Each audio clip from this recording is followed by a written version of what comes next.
Welcome to the Archaeology Studio. Today's episode considers the wake of Magellan 500 years later. Specifically, this video explores the few days of a historical event that occurred during the month of March in the year 1521 in Guam and the Mariana Islands. The 500-year commemoration offers an opportunity to reflect on the historical event and to evaluate its long-lasting impacts, in particular the written documents at the time in 1521. Naturally, we're biased by the perspectives of the people who wrote them as part of Magellan's voyage. The indigenous Chamorro perspectives in the Mariana Islands were missing from those records, and they often were excluded from later historical narratives as well. This video concentrates on the source texts from 1521 as a starting point to evaluate and interpret the information in a broader perspective. The original historical documents were written not by Magellan, but rather by other people in the voyage. Accounts were written by Antonio Pigafetta and several other people. The standard English translation was compiled in 1874 by Lord Stanley of Alderley, and it has been reprinted and reinterpreted several times. This video refers to a direct page-by-page reproduction of the 1874 translation, published by Cambridge University Press in 2010.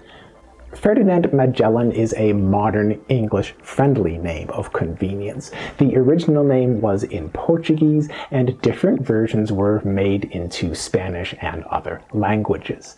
As a historical figure, Magellan is most famous for starting a circumnavigation around the world in the year 1520.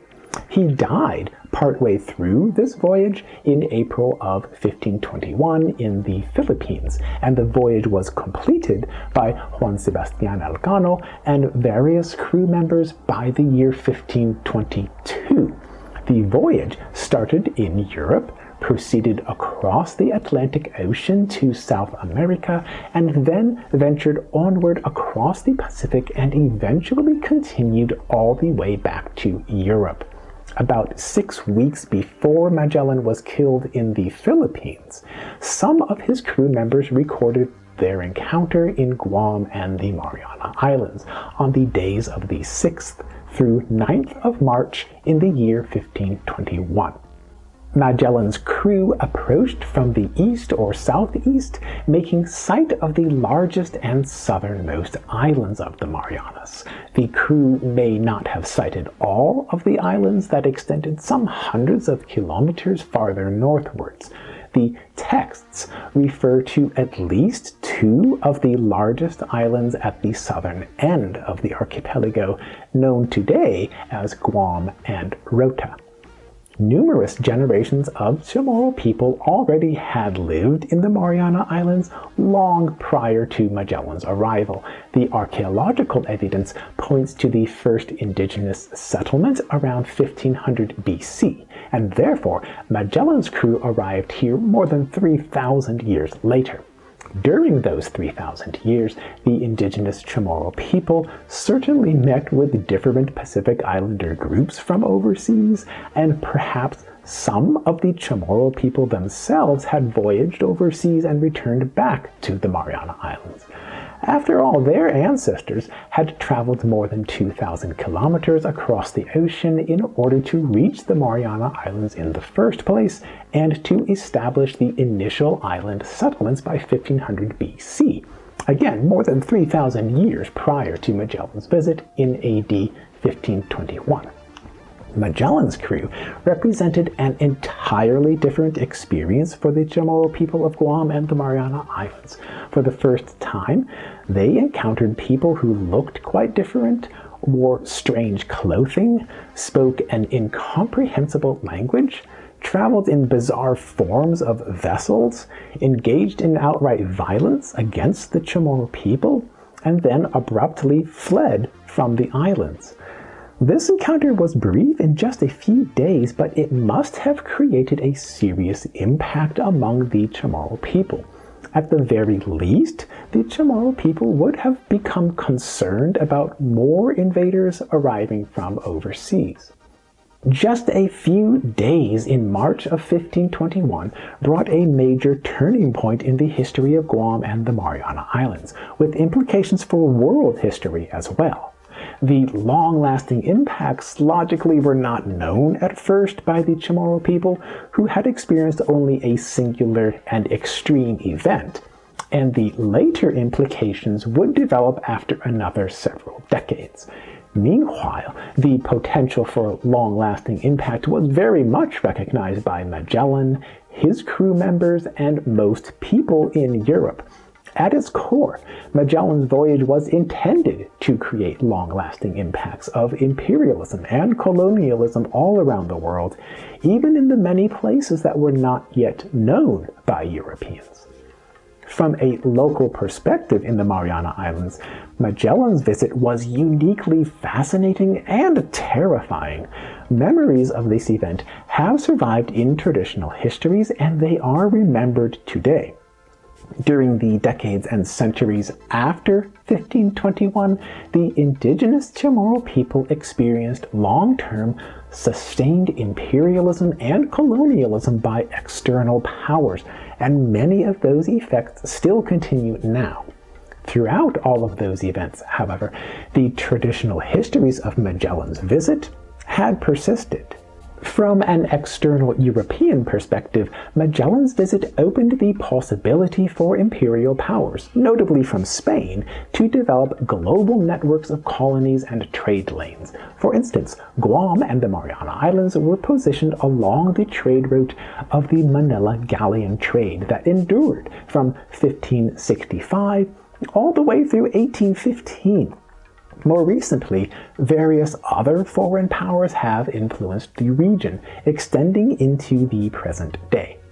In the archaeological record, nothing specifically refers to the few days of Magellan's encounter in the region. In fact, no such record would be expected, because the events occurred within too brief of a window of time and within too small of a physical footprint for creating an obvious archaeological signature.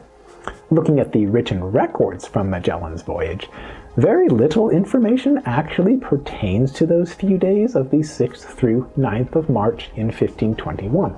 In fact, the text can be reiterated here in this video within just a few minutes. Personally, I like to start with the account from Aldos Logbook.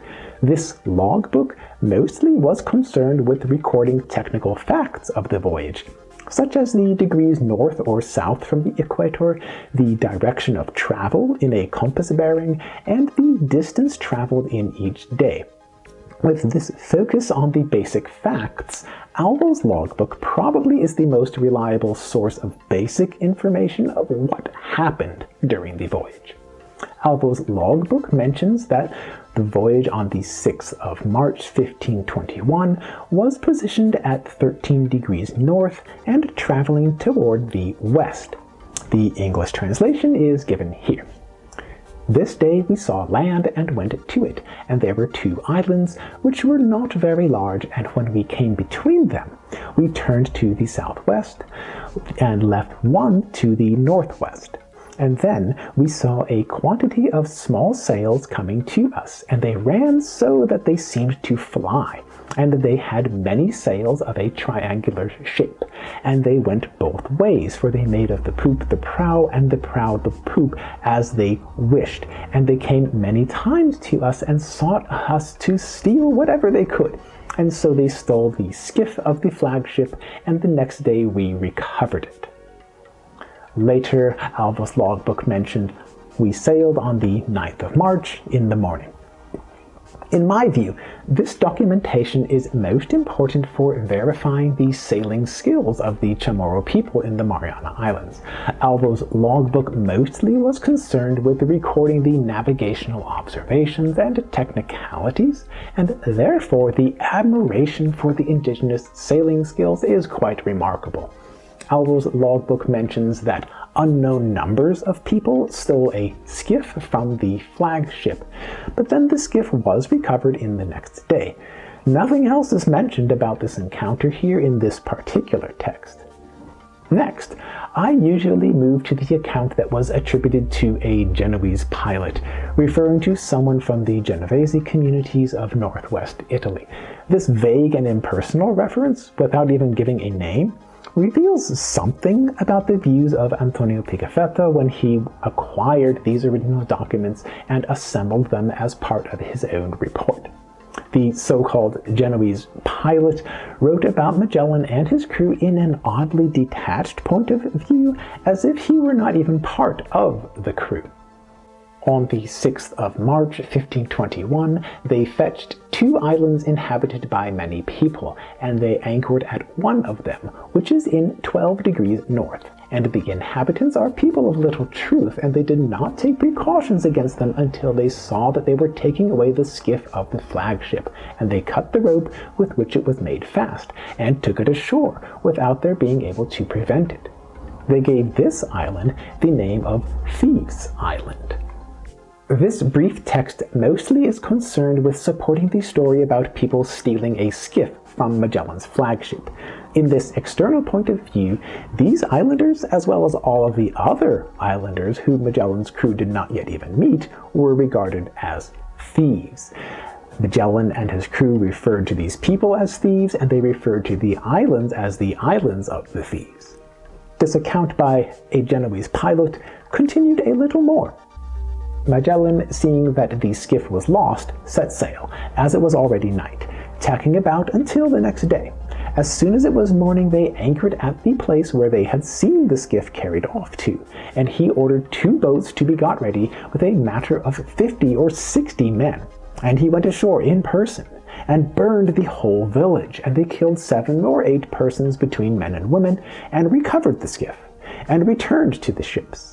And while they were there, they saw 40 or 50 paros come, which came from the same land and brought much refreshment. This text indicates that Magellan or his crew had observed where some of the Chamorro people brought the stolen skiff, and then they proceeded in the next day to try to reclaim the skiff back to the flagship. Importantly, Magellan personally engaged in this reclamation effort, and moreover he personally ordered the burning of the entire village and murder of several people.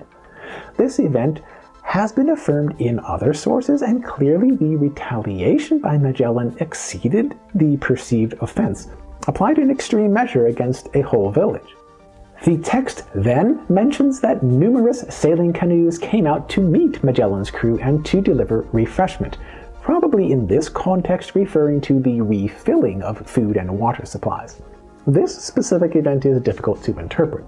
Magellan and his crew had just then burned a village, probably still smoking in ruins when the reported dozens of sailing canoes came out to meet Magellan's ships.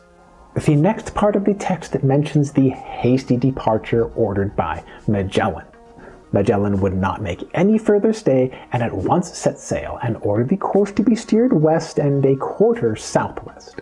A mostly corroborating account was recorded by someone named as Rasmusio, a Portuguese companion of Barbosa in the ship Victoria. This brief account is given here. From the equinoctial line, we sailed between west and northwest 2,046 miles, and discovered several islands between 10 and 12 degrees north latitude. In these islands there were many naked people, as well men as women. We gave the islands the name of the Ladrones because the people had robbed our ship, but it cost them very dear. I shall not relate further the course that we made. This concise text hints that Magellan's crew may have sighted several islands, notably more than had been mentioned in the other accounts. Otherwise, this entry is sparse, and it seems to be aimed at describing the islanders as naked and as thieves who were punished for their perceived thievery. Next, the account by Antonio Pigafetta often has been regarded as the core contribution in documenting Magellan's voyage. Nonetheless, Pigafetta personally wrote very little about the events in Guam and the Mariana Islands. His text is given here. On Wednesday, the 6th of March, we discovered a small island in the northwest direction, and 2 others lying to the southwest. One of those islands was larger and higher than the other two. The Captain General wished to touch at the largest of these islands to get refreshments of provisions. But it was not possible because the people of these islands entered into the ships and robbed us in such a way that it was impossible to preserve oneself from them. Whilst we were striking and lowering the sails to go ashore, they stole away with much address and diligence the small boat called the skiff, which was made fast to the poop of the captain's ship, at which he was much irritated, and went ashore with 40 armed men, burned 40 or 50 houses with several small boats, and killed 7 men of the island. They recovered their skiff. After this we set sail suddenly, following the same course. Pigafetta's accounts once again focused on the story about some of the Chamorro people stealing the skiff from the flagship, followed by Magellan's act of violent retribution against a full village of people. Thereafter, Magellan ordered a swift departure. At face value, this account reveals that Magellan personally felt offended by the theft of the skiff from the flagship, and understandably he was upset. His choice of response, however, seems to have been excessive, wherein he destroyed a complete village in order to retrieve his one skiff, and then abruptly exited the region. Following this account, and noting that these ships already had departed from Guam and the Mariana Islands, Pigafetta added 2 more entries. These additional notes describe the people of the region generally, probably based at least partly on the few days at Guam and the Mariana Islands. Most of this description cannot be corroborated with other accounts from the voyage, and therefore the information should be regarded cautiously. In this extra text, Pigafetta portrayed the islanders as different from the expectations of European standards of appearance, clothing, and mannerisms. Considering all of the historical texts together, several points can be cross-confirmed or corroborated. First of all, Magellan's ships approached the Mariana Islands from the east, traveling to the northwest. In this approach, Magellan's crew identified at least 2 of the southernmost islands of Guam and Rota. Guam happens to be the largest island in this region and in all of Micronesia. When the crew encountered the indigenous Chamorro people here, then the encounters probably occurred at the island of Guam specifically. The indigenous Chamorro people were skilled in sailing small canoes, swiftly and deftly. Magellan and the crew were upset about the theft of his skiff. The next day, Magellan sought revenge against the islanders, resulting in the burning of several houses and the loss of life. At the end of this encounter, Magellan ordered a hasty departure. Now, with knowing what was recorded by Magellan's crew in 1521, the texts can be recognized as sparse and influenced by variable degrees of bias. Some parts appear to be more reliable than others, for instance, as seen in the parts that are cross-confirmed in 2 or 3 separate written accounts. Although the texts may be regarded as reliable, they undoubtedly were biased simply because they did not include the voices or perspectives of the indigenous Chamorro people in Guam and the Mariana Islands. Magellan's encounter in 1521 certainly was among the most important historical events ever to occur in this region and perhaps in world history.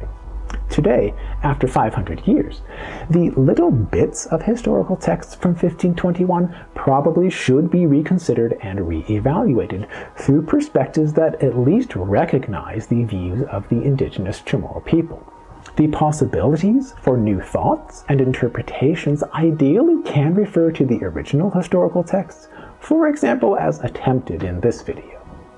In concluding this episode, now you should be familiar with the historical documentation of Magellan's encounter in Guam and the Mariana Islands in the year 1521.